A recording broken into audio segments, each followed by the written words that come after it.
So yeah, this video is for anyone interested in Magic the Gathering.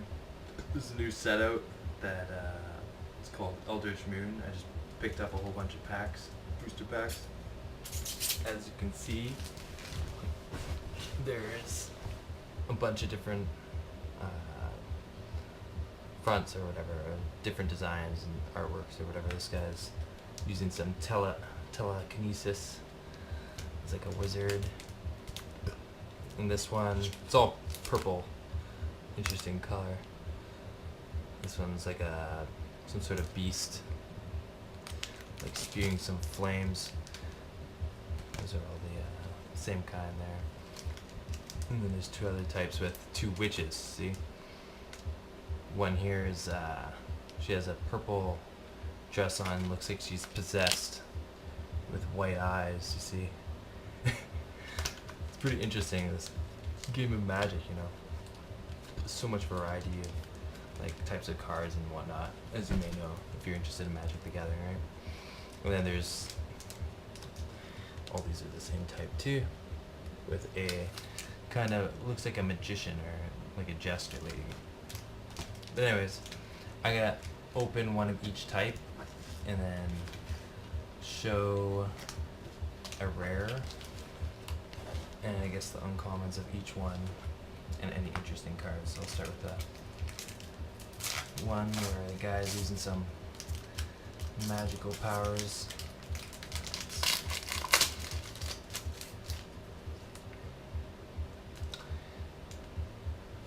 So this is mostly, it's actually mixed color, but there's mostly black in this first one. The rare card is just the third to last. Here. It's called Erebos's Titan. It's got a wicked graphic on it actually. It's a giant creature, 5/5. As you can see, he's got some sort of chained weapon, and it looks like a gladiator or a Roman soldier with gold armor. Very, very interesting. And the ability on this one is whenever a creature card leaves an opponent's graveyard, you may discard a card.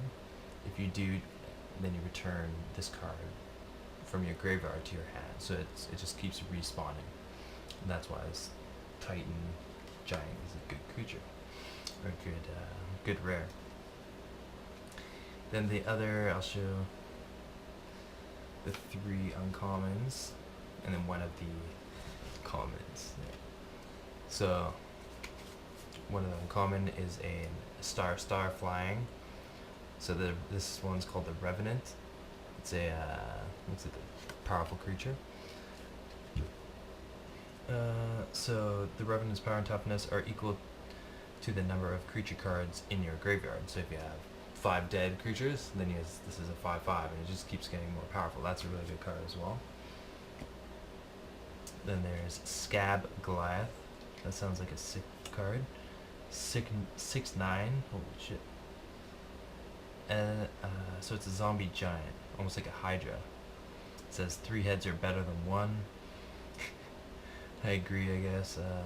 As an additional cost to cast Scab Goliath, exile 2 creature cards from your graveyard. So that's a little bit of a cost or whatever, you know, to cast this creature or whatever, but still it's worth it because it's a 6/9 trample, right? And it's only a uncommon, right? And then there's the Fleshbag Marauder, which is a 3/1 gnarly looking nasty creature. So it enters the battlefield. Each player sacrifices a creature, including yourself. So I mean, it's a marauder, right? And this is one of the common cards. It's called Fire Fiend Elemental. 3/2 as haste, and so that's a pretty good card.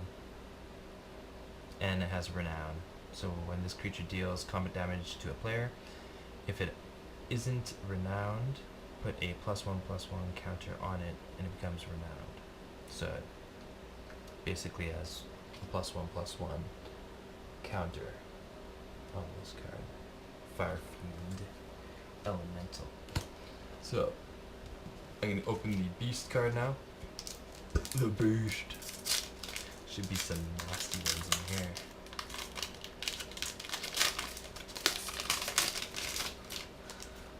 Nasty. Alright, so this one has a shiny rare called the Splendid Reclamation.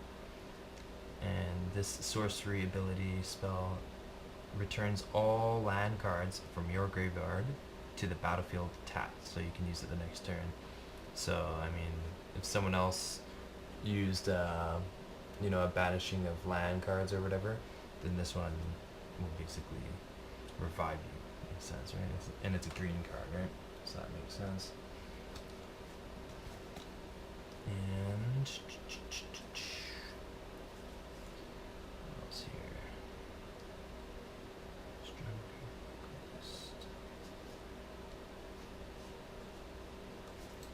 Another one of the rares here. Actually, two came in this one. Yeah, interesting. It's called the. Is this one? Yeah, two rares. That's unique. This one's called the Stromkirk Occultist. Looks like Medusa, with tentacles. It's a 3/2, has trample. Whenever Stromkirk Occultist deals combat damage to a player, exile the top card of your library. Until end of turn, you may play that card. So you get to play it for one turn, but that's still a decent ability.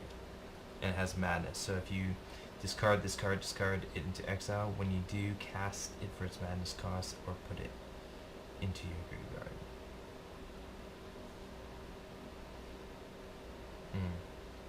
So you have to pay the madness or whatever if you want to keep it in your graveyard and play, basically. Then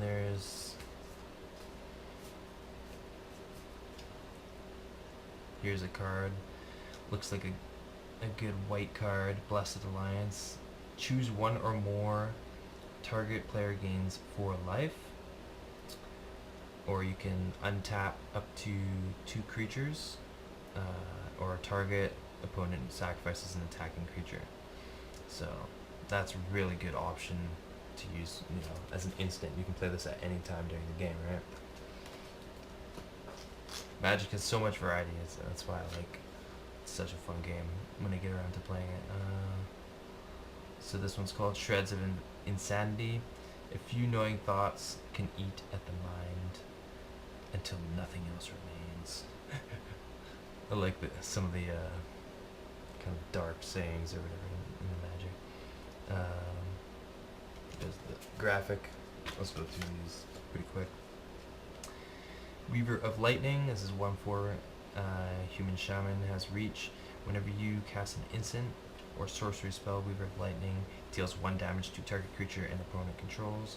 So the more sorcery that you use, the stronger this shaman becomes, right? That's Weaver of Lightning. Okay, so there's 2 more packs that'll open. Here and here. The 2 witches. If only they had a cat fight, right? That'd be a sight to see.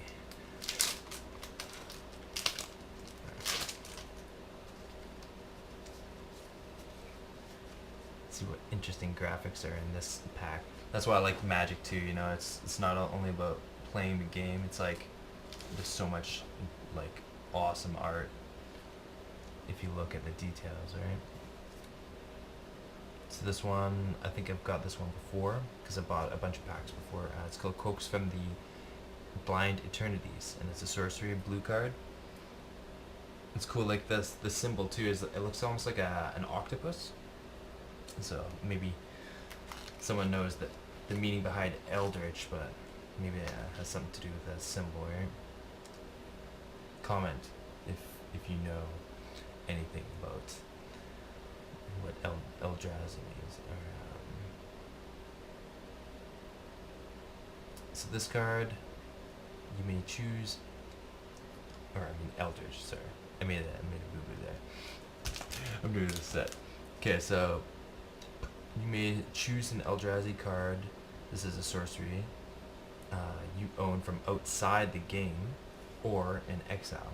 Reveal that card and put it into your hand. So it's like you use the sorcery, and you can pull any card from outside the game or in your library into play. So you can just choose your best card. That's a really good rare. That's probably worth like at least $3 or more. And I'm going to open let's see, one of these, as you can see again. Looks like a woman. It's like smiling. She's definitely like a jester type. A lot of jester type women these days, you know. I want to play you. Alright. So usually the rare is the third one to last, but anyways, I'll show you the rare here. It's an artifact of equipment.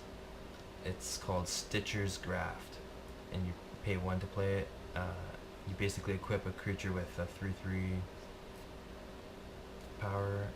Whenever equipped creature attacks, it doesn't untap during its controller's next untap step. Whenever Stitcher's Graft becomes unattached from a permanent, sacrifice that permanent. So it's kind of like a harsh card to use, but it's like if you have a flying creature, then you can upgrade your flying creature to being very powerful and just take on the other player. That's kind of the idea, I think, behind using that kind of enchantment. Then show you and these are all the uncommon cards. This one's called Fortune's Favor. It's an instant. The caption or whatever at the bottom says, uncertainty has its own allure. And the ability that this card has, target opponent looks at the top 4 cards of your library and separates them into a face down pile and a face up pile. Put 1 pile into your hand and the other into your graveyard. So then you get to choose what cards that you want, right? It's a good drawing, summoning card, right? As part of the blue element that you can play with. So this one's called Geist Fueled Scarecrow. Ooh.